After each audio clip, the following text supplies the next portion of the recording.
ہمیں اگر اپنے اندر تبدیلی لانی پڑی کی کوشش کرنی چاہیے تو ایسی تبدیلی لائیں جو انقلاب میں حضرت سیدنا ابو بکر عمر نے لائی تھی، جنہوں نے لائی تھی وہ بنو عدی کا وہ نوجوان جو ہمیشہ گھوڑا دوڑاتا اور ہمیشہ کشتیوں میں حصہ لیتا اور سب سے آگے بڑھ جاتا، لیکن جس دن اسلام قبول کیا اس دن سے سر نیچا کر لیا۔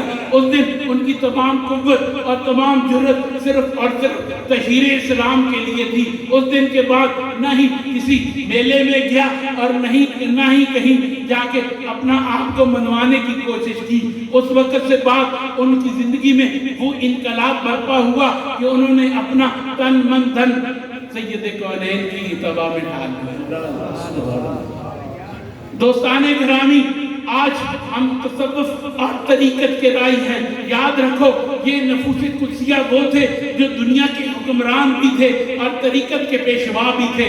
یاد رکھو 4 خلفاء وہ لوگ ہیں جو طریقت کے خلفاء خلیفے بھی تھے اور جنہوں نے روحانیت کے لحاظ سے بھی آبیاری کی اور جنہوں نے عنان حکومت بھی چلائے، لیکن ان 4 کے بعد، اس انقلاب کے بعد، سیدنا علی کرم اللہ وجہ کریم کے بعد طائف الملوکی دنیا میں برپا ہو گئی اور دنیا کائنات میں حکمرانی نے علیحدہ راستے اختیار کر لیے۔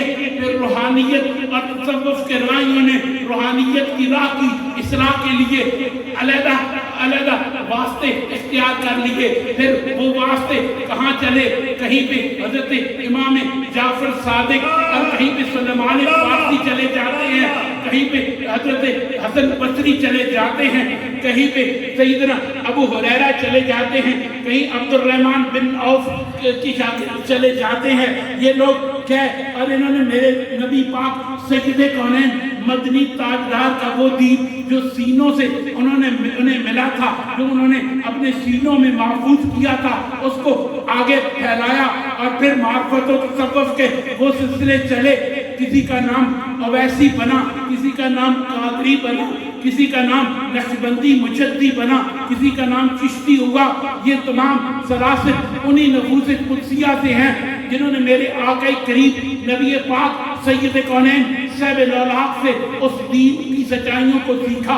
یاد رکھو یہ وہ روحانیت کے استاد تھے جنہوں نے دنیا کائنات میں نبی پاک سید کونین مدنی تاجدار کے دین کی بقا کی جنگ لڑی۔ وہ نہ ہوتے تو دنیا میں آج اسلام کا نام نہ ہوتا۔ تاریخ اٹھا کے دیکھو، جہاں پہ تصوف کے لوگ موجود نہیں وہاں سے دین مٹ گیا۔ لیکن ادھر دیکھو، یہ ریاستیں ابھی رشیا سے آزاد ہوئی، وہاں پہ آج بھی اسلام اور دین کے پیروکار موجود ہیں۔ وہاں پہ بظاہر تو مسجد مقفل کر دی گئی، وہاں کے ادارے بند کر دیے گئے، لیکن یاد رکھو جہاں پہ بہاء الدین نقشبند آرام فرما ہو، جہاں پہ مجدد اعلی ثانی ٹھہرا ہوا ہو، جہاں پہ معین الدین اپنے قدم گاڑے ہوئے ہوں، جہاں پہ نظام الدین نے ڈیرا لگایا ہوا ہو، وہاں پہ نہ ہی کوئی پرتھوی راج والا کچھ کر سکتا ہے، نہ ہی کوئی کمیونزم والا وہاں پہ فتنے برپا کر سکتا ہے، نہ ہی دنیا میں کوئی ملحد وہاں کے بھی کوئی ایسا فتنہ برپا کر سکتا ہے۔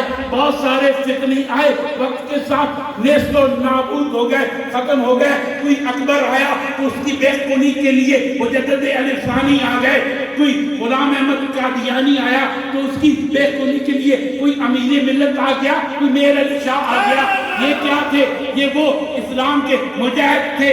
یہ کہتے ہیں کہ انہوں نے امن کا درس دیا، انہوں نے ہمیشہ امن کا درس دیا۔ یہ سچی بات ہے۔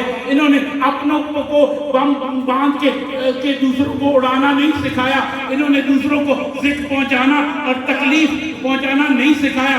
انہوں نے اسلام دشمنوں کے لیے یہ بے نیام تلوار تھے۔ جب اسلام کے سامنے کوئی کفر کا بت آتا تو ان کی تلواریں نیاموں سے باہر آ جاتی۔ ان کی درویشوں کی تلواریں اس دن دیکھنے والی ہوتی جب کوئی پرتھوی راج کا راجہ حضرت معین الدین کے سامنے آتا اور اپنے آپ سر جھکا کے اپنے دین کی ناکامی اور شکست کو تسلیم کر کے کہیں دور چلا جاتا۔ کبھی کوئی اکبر آتا اور اپنے دین کے ساتھ ساتھ اپنی اولاد کو ہدایت کے راستے پہ چلا کے اور سیدنا مجدد الف ثانی کا غلام بنا کے پوری ہندوستان ان کے قدموں پہ نچھاور کر کے چلا جاتا.